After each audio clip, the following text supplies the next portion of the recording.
सरसुखाची भाग 11.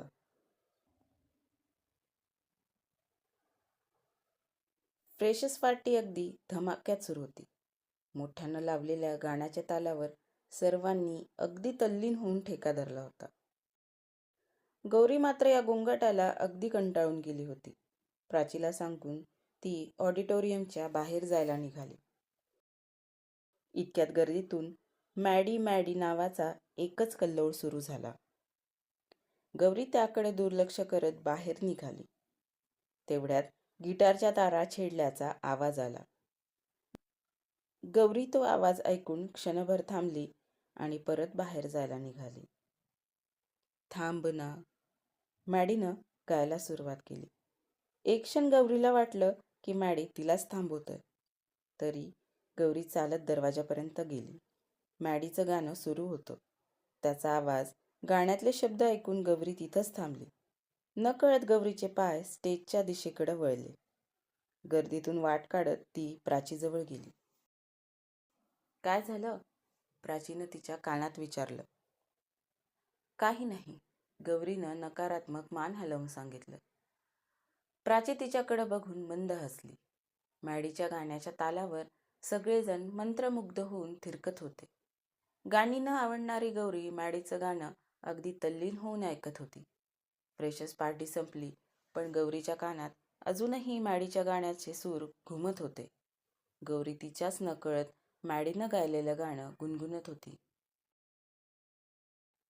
काय ग, तुला तर गाणी आवडत नाहीत ना? मग आता काय सुरू आहे हां? प्राचीनं गौरीला चिडवलं. गप ग, मला गाणी आवडतच नाही. पहिल्यांदा असं कुणाला तरी गाणं म्हणताना पाहिलं म्हणून ते गाणं तोंडात बसलं असेल. गौरीनं काहीतरी उत्तर द्यायचं म्हणून उत्तर दिलं. असं होय, मला वाटलं. प्राचीनं डोळा मारला. गौरी तिला मारायला तिच्या मागं धावली. दोघी रूमवर पोहोचल्या. गौरी, त्या सुकन्याला उगीच मिस फ्रेशर्स बनवलं. तिच्यापेक्षा तू किती सुंदर आहेस, प्राची म्हणाली. जाऊ दे ग, तिच्यासारखा ॲटिट्यूड नाही ना माझ्यात, आणि तसेही आपण इथं अभ्यास करायला आलो, गौरी म्हणाली. हो गौरी मॅडम, चला झोपू. सकाळी कॉलेजमध्ये जायचंय, नाहीतर आपल्याला स्वप्नातच इंजिनिअरिंगची डिग्री मिळेल. दोघी बेडवर आडव्या झाल्या. नवीन जागी गौरीला झोप येत नव्हती. घरची, आईबाबांची, भावंडांची आठवण आणि त्यातच मॅडीच्या गाण्याचे सूर. डोक्यात सगळी विचारांची सरमिसळ सुरू होती. रात्री कधीतरी तिचा डोळा लागला. दुसऱ्या दिवशी गौरी कॉलेजमध्ये जायला निघाली. प्राची तिच्यासोबतच होती. रस्त्यानं जाताना गौरी मॅडीचंच गाणं गुणगुणत होती. नक्की गाणंच आवडलंय ना की गाणाराही? प्राचीनं डोळा मारला. गौरी नुसतीच हसली. म्हणजे? प्राचीनं डोळे मोठे केले. म्हणजे माहीत नाही.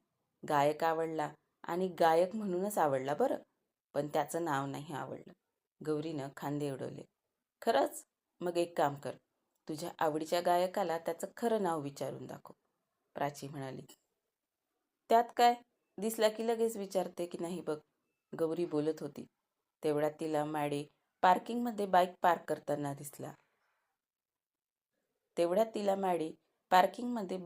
करताना दिसला.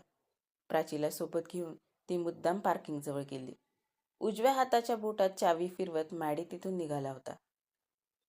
Excuse me Maddy sir, Gauri धीर एकवटून बोलली. मॅडी मागं वळून आला.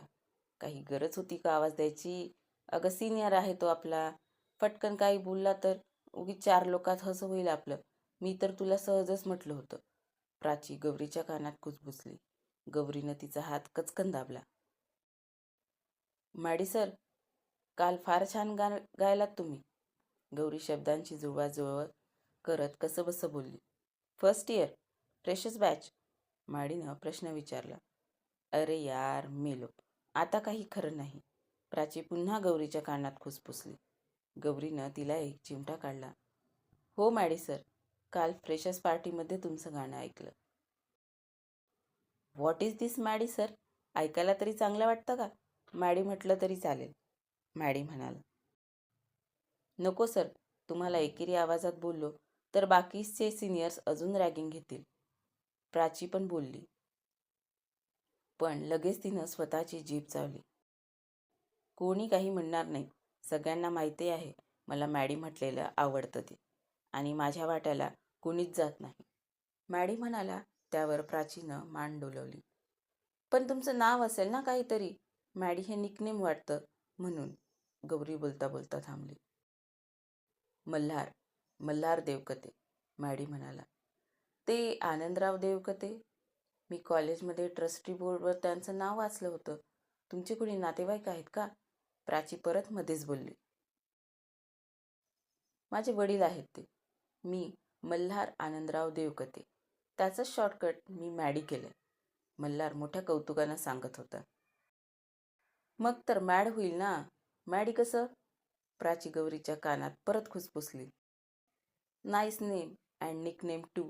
येतो आम्ही. गौरी मल्हारचा निरोप घेऊन निघाली. वर्गामध्ये जाता जाता तिनं प्राचीच्या पाठीत 2-4 गुद्दे घातले. दोघींची मैत्री अगदी पहिल्या दिवसापासून बहरत होती. पण गौरीच्या हृदयात कुठंतरी संगीताची गिटार आपली तार आपोआपच छेडत जात होती. त्याची जाणीव गौरीला व्हायची होती. काय होईल पुढे पाहूया पुढच्या भागात. कथेचे अपडेट घेण्यासाठी चॅनलला नक्की सबस्क्राईब करा. आजचा भाग कसा वाटला कमेंट करून नक्की सांगा. धन्यवाद.